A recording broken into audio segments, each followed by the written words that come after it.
Mən Mail müəllim deyəcəm onu yad eləyərkən. Çünki biz ona Mail müəllim deyirdik. O deyirdi ki, həmişə, deyirdi sizin mənə dediyiniz müəllim sözü mənim üçün hər şeydən üstündür. Bütün aldığım adlardan, bütün aldığım titullardan üstündür. Çünki müəllim öyrədəndir.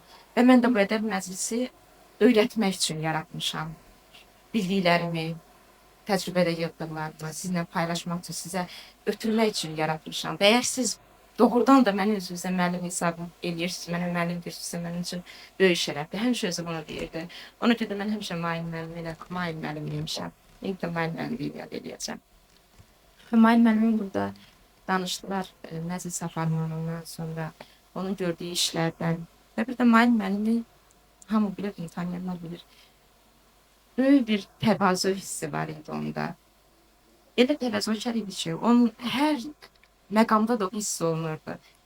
Fərqi yoxdur o adi səmimi söhbətlərdə, fərqi yoxdur hər hansı bir yaradıcılıq gecəsində, tədbirlərdə. İstər-istəməz bu özünü büruzə verirdi. Və mən kiçik bir xatirə danışacağım bununla bağlı.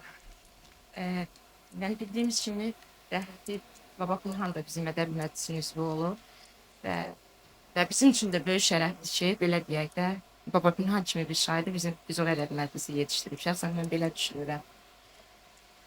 Bir dəfə onun yaradıcılıq gecəsi idi, Vahid Poeziya evində. Hamı çıxdı, Baba Pınhan haqqında danışanların bir çoxu bugünün də tarixi dedilər Baba Pınhan haqqında.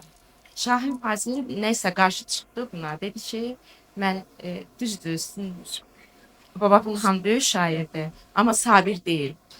Elə məqamındaca Mail müəllim yerdən dedi ki, düzdür, mən səninlə razılaşıram, o sabir deyil. Amma axı onun ustadı da Seyid Əzim deyil. Baba Pınhanın ustadı mənəm, Hacı Maildir. Əgər onun da ustadı Seyid Əzim olsaydı, o sabir olardı. Və bu həm Baba Pınhanın bir daha, yəni böyüksüzcaqda, həm də Mail müəllimin necə zirvədə olduğunu, necə təvazökar olduğunu və buna baxmayaraq necə təvazö göstərdiyi və eyni zamanda yəni hər kəs başa düşdü ki, burada nə söhbət nədən gedir. Bir də mən Arif Buzovnanın sözünə qüvvət olaraq bir şey deyəcəm. Mail müəllimin məclis aparmağından. Və düzdür, Mail müəllim o qədər adamı, o qədər xarakterdə, o qədər özündən deyən, mənəm deyən adamları yox, bir yerə məclis apardı, onları idarə edirdi.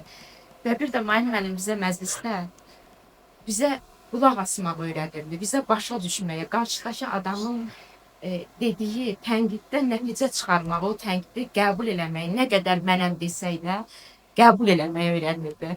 Və bir şey yadıma düşdü, bir dəfə bir şeir oxudum. Yəni Arif Buzovnalı ilə mənim aramda elə də böyük yaş fərqi yox idi. Yəni daha yaşlı bir şair desəydi, fikirləşərdiniz ki, hörmət əlaməti olaraq mən bunu eləmişəm. Arif Buzovnalı baxdı özündə dedi, sən o şeiri cır at. Mən elə belə baxdım üzünə, gözünün qabağında cırcırdım, qoydum kənara. Yəni Mail müəllim ədəb məclisi bizə bunu öyrədirdi. Yəni o şair mənə bunu irad tutursa, yəni bu şeir oxunması deyilsə, deməli həqiqətən də oxunması deyil. Biz artıq onu oxumurduq, bunu qəbul edirdik. Yəni sözü o şairin ki, biz onu doğrunda şair qəbul edirdik və onun sözünü eşidirdik belə şairlərdən.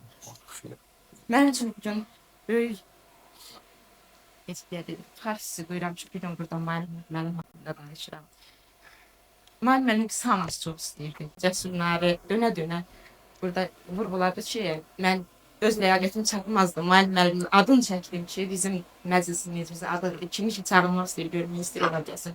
Çünki biz hamımız bilirik ki, Mail müəllim bizim, indi biz dağılmışıq, ailələrimiz, yəni Cəsur yeni zamanda bunu da bilir ki, bizim ailəmizdə də Mail müəllimin adı çəkilən yerdə bizim üçün yol açıqdır. Biz ora gedə bilirik. Yəni burada Mail müəllimin adı var, bizim üstad hesablar. Ustad Allah səni qəni-qəni rəhmət eləsin. Sağ olun.